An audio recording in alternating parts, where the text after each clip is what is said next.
नमस्ते। Education channel पे आप सभी का स्वागत है। जैसे कि हम लोगों ने पिछले वीडियो पोषण के अंतर्गत कार्बोहाइड्रेट के बारे में पढ़ा था, आज उसी का अगला टॉपिक प्रोटीन के बारे में डिस्कस करते हैं। प्रोटीन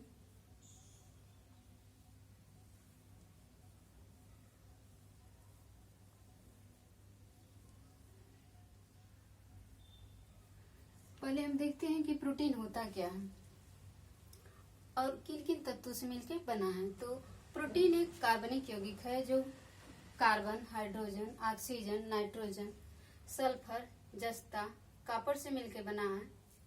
इसमें सबसे ज्यादा कार्बन पाया जाता है,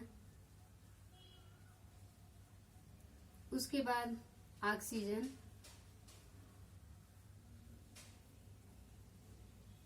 तीसरा क्या होता है नाइट्रोजन,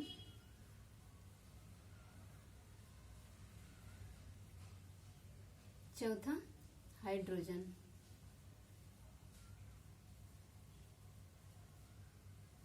कार्बन में 50% इसमें पाया जाता है कार्बन प्रोटीन में। ऑक्सीजन 21 से 24% पाया जाता है। नाइट्रोजन 16% पाया जाता है।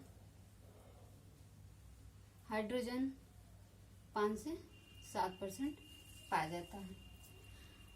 प्रोटीन के ये 4 प्रमुख अवयव हैं। अब हम देखते हैं कि प्रोटीन के एग्जाम्पल क्या है। जैसे हमारे शरीर के अंदर enzyme, hormones, antibody, RNA, DNA जो पाए जाते हैं वो प्रोटीन ही होते हैं। प्रोटीन की खोज किसने किया था? तो प्रोटीन की खोज हम देखते हैं। प्रोटीन की खोज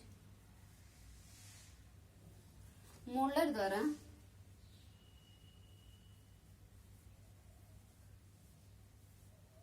1938 ईस्वी में किया गया था। कहीं कहीं 39 भी दिया हो गया है।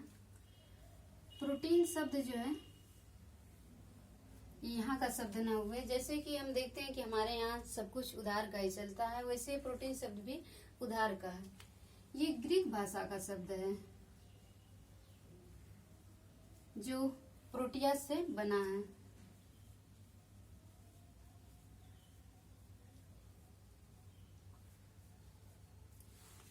अब हम देखते हैं कि प्रोटीन का कार्य क्या है, हमारे शरीर को प्रोटीन की इतनी आवश्यकता क्यों पड़ती है। तो कार्य देखते हैं। इसका प्रथम कार्य क्या होता है कि जो हमारे शरीर के अंदर ऊतकें जो टूटी फूटी होती है उनको मरम्मत करना है, पुनर्जनन करना है, प्रोटीन का प्रथम कार्य होता है। दूसरा क्या होता है, जब हमारे शरीर में वसा और कार्बोहाइड्रेट नहीं होता तो उस टाइम प्रोटीन हमें एनर्जी देने का कार्य करता है। तीसरा क्या होता है कि जब अम्ल और क्षार जो हमारे शरीर में पाए जाते हैं उनके बीच संतुलन बना के रखना प्रोटीन का कार्य होता है। चौथा क्या होता है कि एंटीबॉडी के द्वारा शरीर की सुरक्षा प्रदान करना प्रोटीन का कार्य होता है।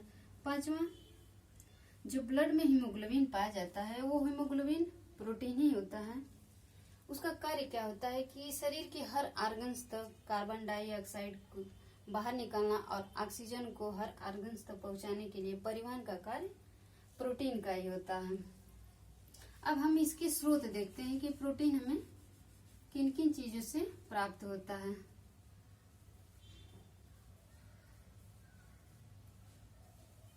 स्रोत देखते हैं तो इनके 2 स्रोत हैं। पहला क्या होता है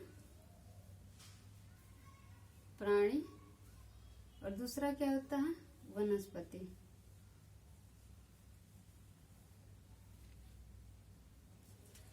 प्राणी जगत जो जंतुओं के द्वारा हमें प्राप्त होता है प्रोटीन, और वनस्पति जगत मतलब जो पौधों से हमें प्राप्त होता है।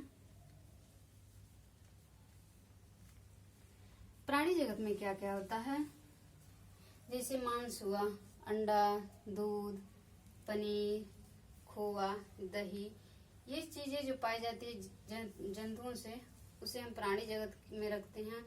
और जो फल हुआ, सब्जियां हुई, मेवे हुआ, दालें, ये पाई जाती है जिसको हम वनस्पति जगत में पाए जाते हैं।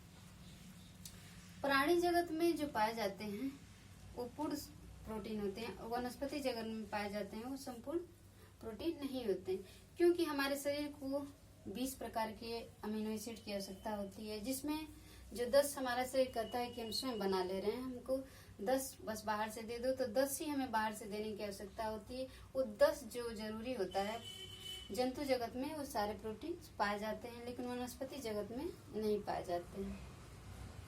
जो 10 में से 2 जो होता है उसमें हिस्टीडीन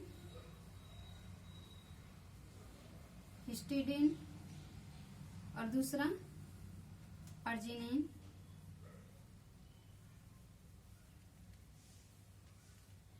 ये बच्चों के विकास के लिए बहुत आवश्यक होता है। जो हिस्टीडीन होता है छोटे बच्चों के लिए होता है, छोटे बच्चों के लिए होता है, और अर्जिनिन होता है ये किशोर अवस्था में वृद्धि के लिए आवश्यक होता है।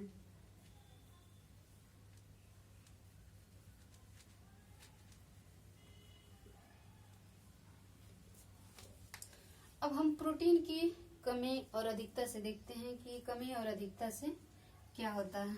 इसको हम मिटा देते हैं। प्रोटीन की कमी और अधिकता से देखते हैं तो कमी और अधिकता।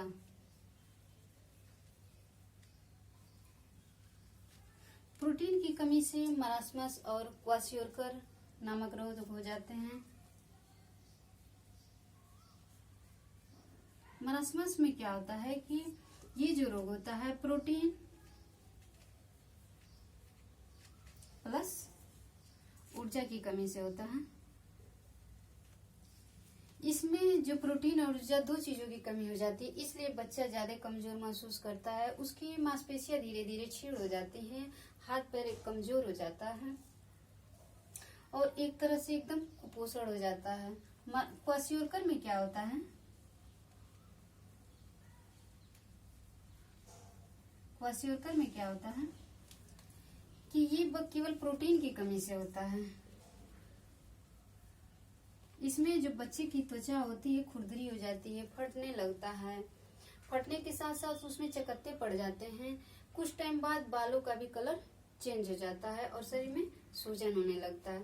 अब हम इसकी कमी से देख लिए, अधिकता से देखते हैं। जब हमारे शरीर में प्रोटीन की जब अधिकता हो जाती है तो कैल्शियम अवशोषण करने की क्षमता शरीर को कम हो जाती है, जिससे जो कैल्शियम होता है हड्डियों के निर्माण में बहुत आवश्यक होता है। जब कैल्शियम अवशोषित कम होने लगता है तो हड्डियां धीरे धीरे क्षीण होने लगती हैं और गलने के साथ साथ उनमें देखा जाता है धीरे धीरे छेद भी होने लगता है, जिससे दर्द भी महसूस होता है, जिसको हम ऑस्टियोपोरोसिस के नाम से जानते हैं। ऑस्टियो